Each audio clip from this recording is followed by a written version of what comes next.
A paz do Senhor, meus irmãos, Deus abençoe vocês. Estamos de volta com mais uma parábola do Senhor Jesus, mais um ensinamento precioso do nosso Mestre. Como é bom aprender a palavra do nosso Senhor, como é bom aprender com o nosso Mestre. São ensinamentos maravilhosos, são ensinamentos preciosíssimos para a nossa vida.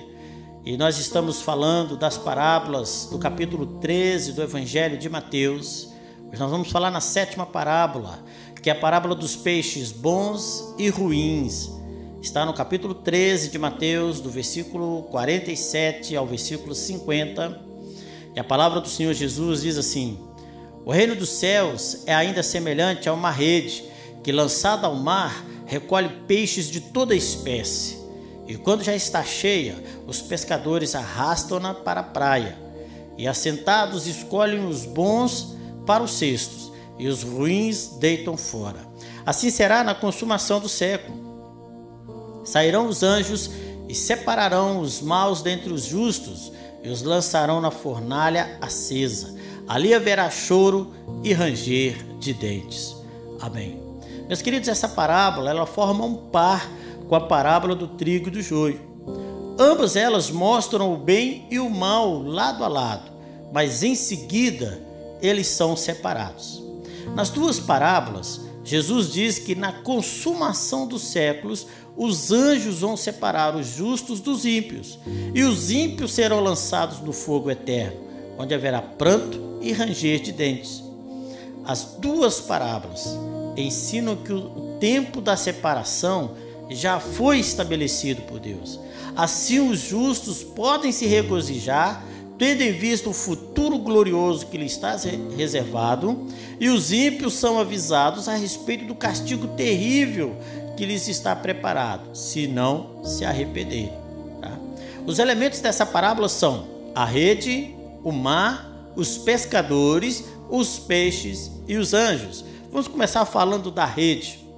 A palavra rede, usada por Jesus aqui, ela faz a referência a uma grande rede, uma rede larga e bem pesada, com capacidade para ir até o fundo do mar e trazer grandes quantidades de peixes e peixes de várias espécies, todas as espécies.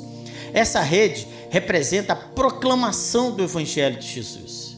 Isso significa que o Evangelho de Jesus ele tem a capacidade de alcançar muitas pessoas, pessoas de diversas origens, dos mais variados tipos, de todos os povos, de todas as tribos, de todas as línguas, e trazê-las para o seio da igreja, a igreja visível. O Evangelho de Jesus vai ao mais profundo mar para trazer o mais distante pecador. Observe que Paulo disse que o Evangelho é o poder de Deus para salvar a todo o que nele crê. A salvação é para todos os povos, para todos os tempos, para todas as raças, para todas as línguas.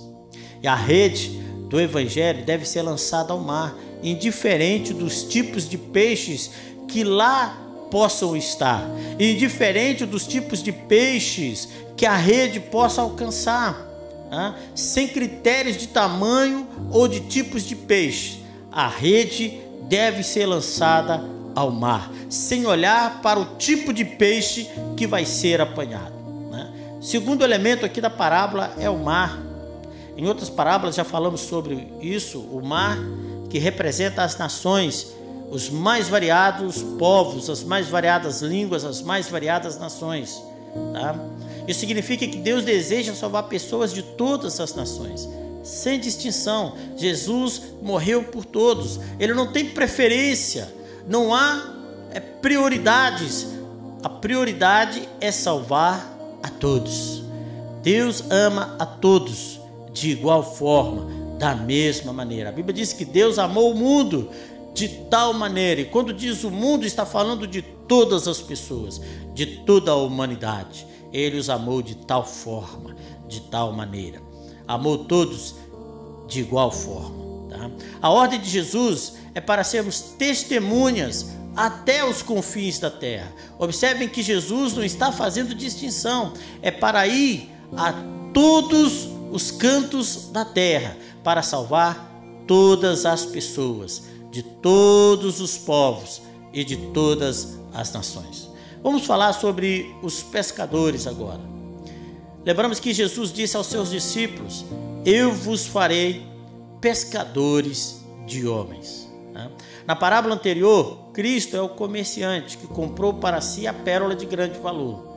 Significa que Jesus, ele por si só, pode salvar a humanidade. Mas Cristo nos dá o privilégio de participar da sua obra. É um privilégio sermos pescadores do reino de Cristo. É um privilégio participar desta obra de salvação, a obra maravilhosa de salvação. Cristo nos dá este privilégio, Cristo nos dá a oportunidade de participarmos da tua obra. Que coisa gloriosa! É importante lembrar aqui nessa parábola que os pescadores, eles não são chamados pelos nomes, eles são trabalhadores anônimos, e isto tem dois significados para nós. Primeiro, que a importância não é dada ao pescador, pois o único digno de honra é o Salvador. O único que pode salvar é o Salvador, é Jesus Cristo. Os pescadores são apenas cooperadores dessa obra, tá? E o segundo significado disso, eles são anônimos porque representam toda a humanidade, sem distinção. Todos podem e devem ser pescadores de homens. Não se trata de um ministério específico. Ser pescador de homens, ser ganhador de almas, não se trata de ter um ministério específico para isso. Todos podemos ganhar almas para o reino do Senhor. Ou também pode significar que não é um dom, é uma ordem. Não se trata de um dom para ganhar almas, mas se trata de uma ordem para lançar a rede. Se trata de uma ordem para sermos testemunha, disse o Senhor Jesus, para fazermos discípulos. Ele disse: ide por todo o mundo, fazei discípulos de todas as nações. É uma ordem e não um dom, tá? Amados irmãos, também tem outra coisa muito importante que preciso dizer, é que os pescadores, eles deveriam puxar as redes contendo todos os peixes, tá? Significando que a separação dos peixes tem um tempo apropriado. Somente quando chegar esse dia é que a separação deve ser realizada. Os pescadores devem esperar o tempo determinado por Deus para separar os peixes. Agora não é o tempo e não compete a nós a separação dos peixes, a separação dos justos e dos ímpios. Não é o tempo, ainda não chegou o tempo. Vamos falar sobre os peixes. Assim como na parábola do trigo e do joio, os bons e ruins estão juntos. Eles crescem juntos. Eles estão lado a lado. Significa que no cristianismo existem os justos e os ímpios, os salvos e os perdidos. Eles estarão juntos até que Deus faça a separação. Somente Deus pode separá-los. Os peixes bons não significa que são bons por mérito próprio, mas isso é o resultado da obra do Espírito Santo na vida de cada crente. O Espírito que agora produz o bom fruto do Espírito Santo. E os anjos, por fim, anjos são seres celestiais a serviço de Deus. O propósito da parábola, ao mencioná-los, é deixar claro que essa tarefa de separação dos peixes não pertence aos homens. Os homens não possuem capacidade nem autorização para fazê-lo. Por isso, amados irmãos, a nossa função, enquanto discípulos do Senhor, enquanto seguidores do Mestre, enquanto crentes verdadeiros, a nossa função não é julgar o tipo de peixe, a qualidade do peixe, os que são bons ou os que são maus. A nossa função é pescá-los. A nossa função é lançar as redes, e todos que vierem serão puxados por essa rede, que é a pregação do Evangelho. Lançar a rede significa pregar o Evangelho do Senhor Jesus. O Evangelho que atrai milhares e milhares em todo o mundo. Aleluia, louvado seja o nome do Senhor. Estamos terminando essa parábola, tá? Mas quero lembrar que estamos no tempo da graça.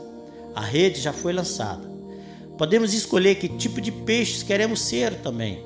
Se aceitarmos o Evangelho do Senhor Jesus e deixarmos o Espírito Santo trabalhar em nossas vidas, seremos salvos e não seremos lançados fora para o castigo eterno, como foi com o joio e com os peixes ruins da parábola.